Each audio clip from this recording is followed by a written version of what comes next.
Hi guys, welcome to little bit BYD. அப்படியேங்கப்போ அந்த சைனாக்காரனுங்க கத்தாழை வச்சு எது தான் பண்ணுறாங்க. இவங்களோட மூளைத்தாங்க. கத்தாழையை ஒரு மிஷினில் வச்சு நாராக கிழித்து அதை காய வச்சு ஒரு ஃபேக்ட்ரிக்கு எடுத்துகிட்டு வந்து அதை மிஷினில் பண்ணி என்னென்ன பண்ணுறாங்க பாருங்கள். நூலாக திரித்து அதை நூல் பண்டலாகவே மாற்றி திரும்ப சின்ன சின்ன நூல் பண்டலாக மாற்றுறாங்க. அதுக்கப்புறம் அதை கயிறு மாதிரி திரித்து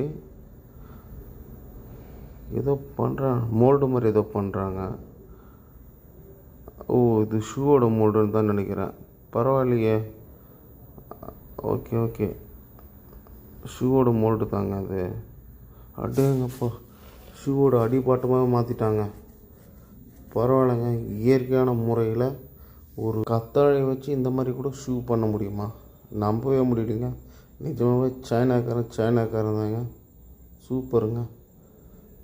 சூப்பர்.